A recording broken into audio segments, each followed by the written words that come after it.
Dan barang dagang kita ambil yang persediaan awal ini, yang ada dalam neraca saldo 5.600.000. Kemudian pembelian kita masukkan sesuai angka di neraca saldo.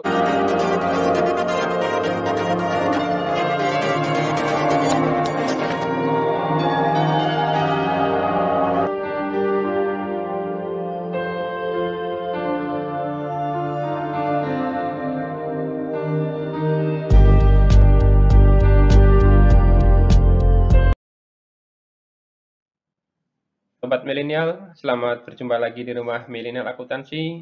Dan pada kesempatan ini kita akan membahas materi tentang jurnal penyesuaian persediaan barang dagang dengan menggunakan pendekatan harga pokok penjualan.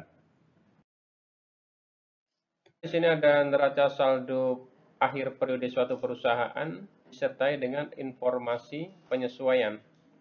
Data seperti ini sering kita jumpai ketika kita akan menyusun laporan keuangan atau menyusun neraca lajur. Sebagai contoh, di sini ada neraca saldo per 31 Desember 2021 dari toko Payat. Di sini ada kode akun, kemudian nama akun, kemudian ada debit, ada kredit. Kemudian di sini juga ada informasi untuk penyesuaian akhir periode 31 Desember 2021. Jadi mengapa di sini perlu penyesuaian? Karena memang jumlah saldo akun yang ada dalam neraca saldo ini belum tentu menunjukkan jumlah atau saldo yang sebenarnya. Sehingga perlulah dibuat jurnal penyesuaian sesuai dengan informasi yang tersedia di sini. Kita akan bahas satu persatu untuk penyesuaian ini. Namun sebelum kita membuat jurnal penyesuaian, yang perlu kita pahami yang pertama adalah kita cermati terlebih dahulu data yang ada dalam neraca saldo ini. Ini berkaitan dengan metode pencatatan yang digunakan oleh perusahaan. Seperti contohnya untuk perusahaan dagang. Apakah metode yang digunakan untuk mencatat persediaan? Apakah itu metode perpetual atau metode periodikal? Kemudian ketika ada beban dibayar di muka, pendekatan apa yang digunakan untuk melakukan pencatatan? Apakah pendekatan neraca atau pendekatan laba rugi? Ketika ada pendapatan diterima di muka, pendekatan apa yang digunakan untuk melakukan pencatatan? Apakah pendekatan neraca atau pendekatan laba rugi? Selanjutnya, baru kita pahami baik-baik informasi penyesuaian yang ada di sini. Karena ketika kita salah dalam membuat jurnal penyesuaian, sudah tentu nanti akan salah juga dalam menyusun laporan keuangan. Karena jurnal penyesuaian pasti akan mempengaruhi laporan keuangan. Kita akan bahas satu persatu untuk penyesuaian ini. Dan pada kesempatan ini kita akan membahas tentang jurnal penyesuaian persediaan barang dagang dengan menggunakan pendekatan harga pokok penjualan. Jika kita lihat dalam neraca saldo sini ada akun persediaan barang dagang. Nah, ini 5.600.000. Kemudian di sini ada akun harga pokok penjualan. Jadi akun inilah yang akan kita gunakan untuk menyesuaikan persediaan. Di sini terlihat saldonya masih 0. Kemudian pada data penyesuaian akhir periode, di sini untuk persediaan barang dagang ada di poin yang pertama ya. Berdasarkan perhitungan fisik persediaan barang dagang yang ada di gudang sebesar 4.800.000. Jadi kita fokus pada poin yang pertama ini.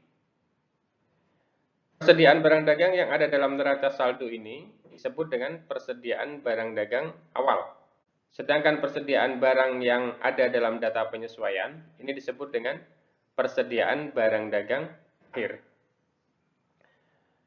Sekarang kita akan menyesuaikan persediaan barang ini dengan menggunakan pendekatan harga pokok penjualan. Maka jurnal yang dapat dibuat untuk menyesuaikan persediaan ini adalah yang pertama kita akan mendebit akun harga pokok penjualan. Ini ya, harga pokok penjualan. Di sebelah debit. Kemudian di kreditnya persediaan barang dagang. Persediaan barang dagang.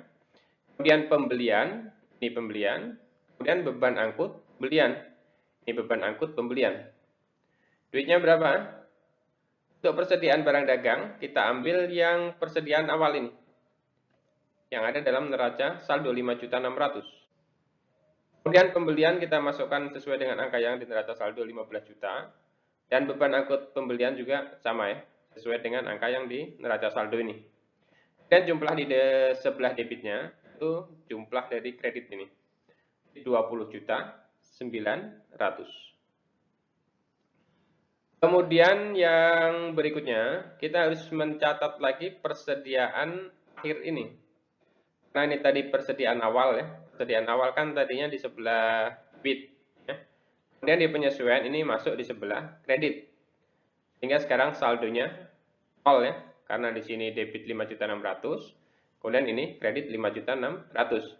Sekarang berarti kita harus memunculkan kembali nilai persediaan barang dagang dalam neraca saldo. Caranya adalah mendebit ini. Mendebit persediaan barang dagang akhir. Namun cukup di sini tulis persediaan barang dagang. Kemudian potongan pembelian dan retur pembelian. Ini potongan pembelian dan retur pembeliannya. Kemudian di kreditnya harga pokok penjualan. Nominalnya persediaan barang dagang kita ambil yang ini 4.800.000 sebesar nilai persediaan akhir. Potongan pembelian dan retur pembelian kita sesuaikan dengan jumlah di neraca saldo ini. Kemudian harga pokok penjualannya di sebelah kredit 5.150.000. Ini merupakan jumlah yang debit ini.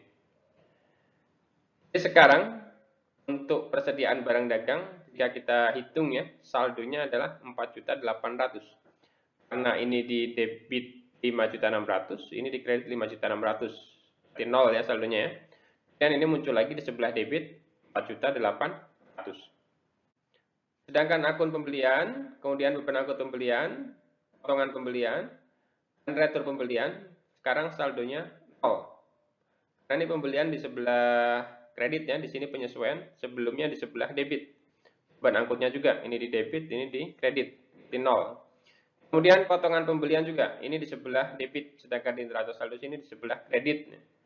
Jadi akun ini sudah nol, dan saldonya sudah beralih ke harga pokok penjualan.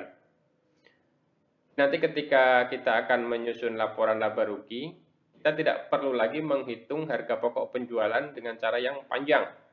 Tapi cukup memasukkan saldo harga pokok penjualan ini. Nah, di sini ada harga pokok penjualan debit, ini ada harga pokok penjualan kredit. Nanti dihitung saldonya berapa. Itulah yang akan muncul dalam laporan laba rugi. Inilah cara menyesuaikan persediaan dengan menggunakan pendekatan harga pokok penjualan.